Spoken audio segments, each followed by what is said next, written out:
Olá, seja bem-vindo ao Espaço Unisanta. Veja o que preparamos para hoje. Etiqueta, esse é o assunto do último workshop da Semana de Moda da Unisanta. Você vai ver como foi. Cinema, a sétima arte é o tema do Cá Entre Nós dessa semana.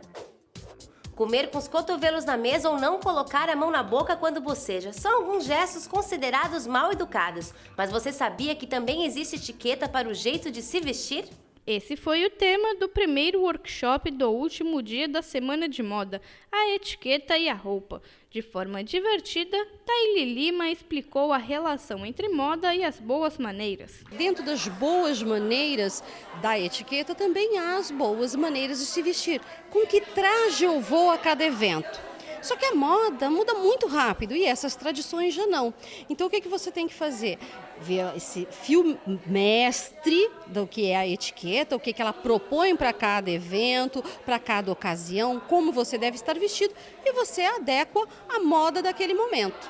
No Brasil, não há o costume de citar o tipo de traje adequado para ir em festas e eventos. Então é preciso ficar atento para não cometer erros. Temos aqui um pouco mais descaracterizada a etiqueta para roupas do que em outros lugares. A gente vê, às vezes, eventos na Europa onde essa etiqueta é muito rigorosa para os eventos, né? Os casamentos reais, né? A aristocracia, ou mesmo, se a gente vê nos Estados Unidos, quer dizer, todo o protocolo e cerimonial da Casa Branca, de como se vestir, como se portar perante o presidente, tudo isso também tem a questão da etiqueta junto com a moda do momento. Esse workshop de hoje chegou a esclarecer algumas pequenas dúvidas que eu tinha. Eu acho que ele foi muito esclarecedor para quem não conhecia nada de moda. O segundo workshop do dia foi sobre produção e fotografia de moda. Bianca Bittencourt e Diogo Pérez conversaram com as estudantes e deram dicas para quem quer entrar no mercado. Aqui em Santos a gente tem visto a produção crescer um pouco, as pessoas estão dando mais atenção para isso. Produção de desfiles, de fotos e tudo mais, isso tem sido muito bom. Então, para quem está começando, o ideal é se especializar, fazer um curso ou até mesmo entrar na faculdade, procurar referências e aí usar de criatividade, porque a gente precisa bastante também. Existe fotógrafo de moda, fotógrafo de evento, e a fotografia de moda tem um conhecimento maior, porque o cara tem que entender um pouco de moda também. Então não é só aprender a mexer numa câmera e apertar os botões que ele vai sair fotografando moda, porque a equipe de moda é muito grande. Onde tem a produção de moda, que a gente vai estar falando hoje junto aqui, tem um maquiador, então é uma equipe muito grande. Então você tem que entender até um pouquinho do trabalho de cada um que faz parte dessa equipe. Se você perdeu as palestras e os workshops da Semana de Moda desse ano, fique tranquilo, ano que vem tem mais. O coordenador do Cineclube da Unisanta, Eduardo Ritt, conversou com a nossa equipe e contou como começou sua paixão pelo cinema e falou sobre as atividades do espaço que completa 13 anos.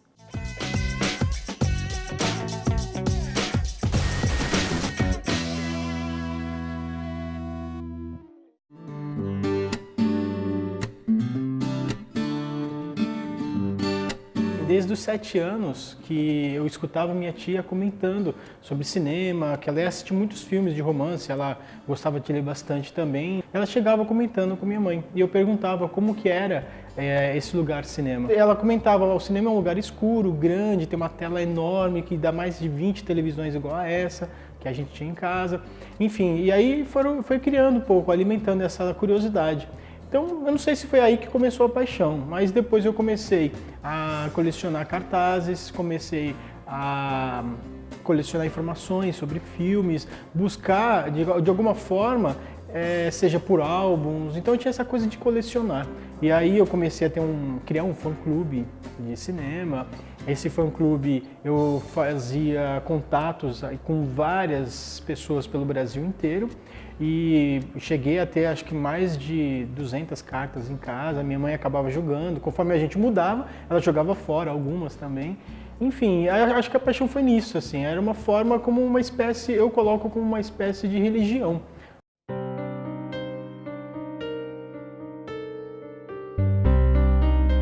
teatro por 4 anos, isso morava nessa época em Vicente de Carvalho, né, no Guarujá, e eu fiz teatro durante esse tempo também como um acesso ao cinema. Era engraçado, porque o circo me trouxe isso, depois eu trabalhei como office boy aqui no centro de Santos e tal, e o teatro estava, de certa forma, relacionado a isso. Então, no teatro, eu participei de um grupo chamado TPI, que era o Teatro Popular de Itapema, e nesse grupo, com as pessoas que estavam lá, eu pude ter contato com Stanislavski, Meyerhold, enfim, Brecht, todos esses caras, que não era praticamente ninguém para mim até então. E aí foi muito importante. Nisso eu tinha 14, 15 anos. E aí mudou, de alguma forma, foi um divisor de águas na minha vida em termos assim, de possibilidades de criatividade na hora de construir, de conceber um personagem. Isso foi importante nessa área do cinema.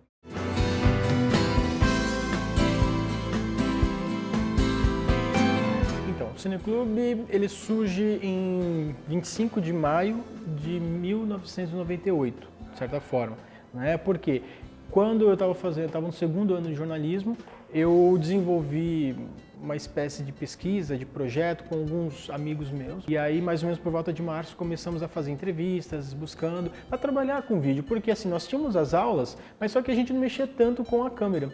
Né? Então, assim, eu queria mexer com a câmera. Eu falei, poxa, vamos inventar alguma coisa para pegar a câmera na universidade e sair fazendo alguma coisa.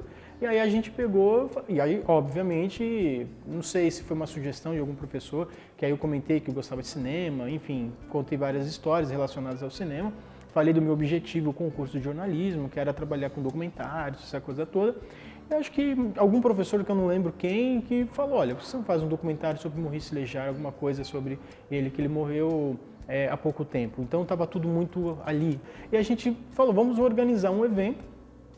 E nesse evento nós vamos fazer um debate sobre a importância do cinema na cultura santista. E aí eu acredito que foi a semente do Cineclube, porque tanto a reitora, a doutora Silvia, como a doutora Lúcia estiveram presentes para poder fazer as boas-vindas e falar o quanto que é importante, eu lembro muito bem disso, do quanto que é importante o aluno universitário estar em contato com o que acontece com a cidade, como no caso a extinção de uma secretaria importante, como a de cultura, e também produzir um evento. Eu acredito que muitas pessoas passaram pelo Cineclube, de alguma forma conheceram algo de diferenciado. Acho que o Cineclube ele não tem uma proposta de fazer você gostar de cinema. Se você gosta ou não, é uma característica sua. Por algum motivo você não gosta ou por algum motivo você gosta muito. Agora, se você gosta muito, você vai frequentar mais e participar de uma forma diferente. Mas enfim, aí o que acontece? A pessoa que não gosta de cinema e de repente está dentro de um curso qualquer aqui, ou que venha da comunidade, de fora da universidade mesmo, o que acontece? Ela vem, assiste, está com um namorado ou com a namorada, e vai curtir o seu filme, de alguma forma, a história vai ter uma troca, sem que ela perceba, existiu alguma mudança, aconteceu ali alguma mudança.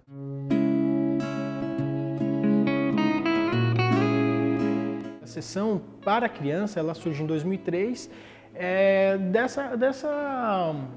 acho que foi um contato que eu tive, se não me engano, foi em 2002 com o Fórumzinho, alguma coisa assim, que era o fórum, o universo todo do Fórum Social Mundial para crianças. Eu pensei, poxa, o Cineclube, né, ele pode fazer alguma coisa voltada só para crianças. Então precisamos dar um nome de uma sessão que seja permanente ou uma vez por mês no Cineclube. Aí surge a sessão Lanterninha.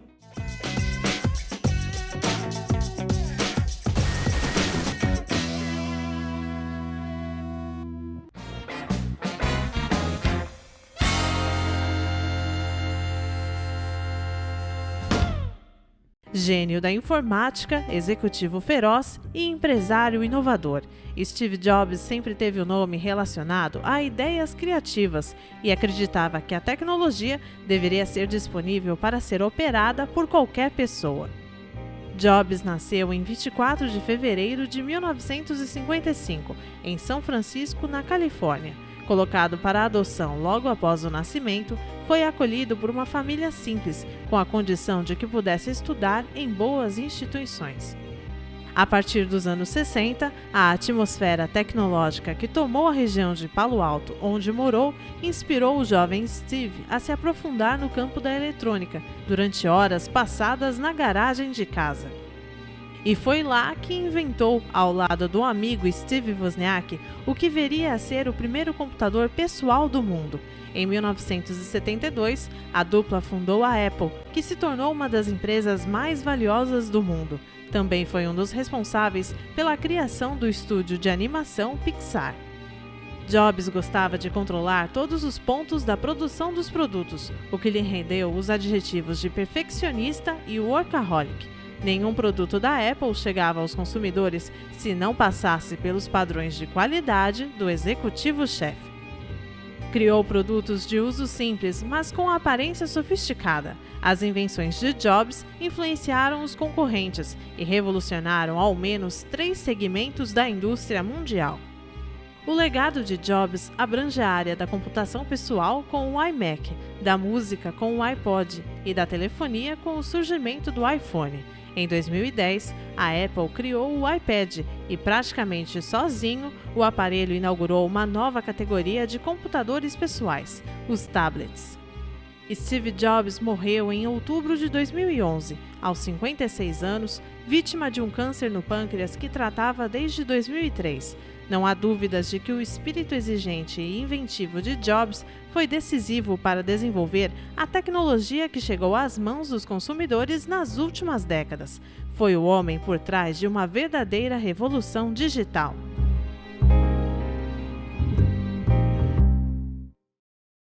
De alguma maneira hoje, quero sempre casar com você. Pra mim esse amor é diferente, não é de papel passado, é amor de papel presente.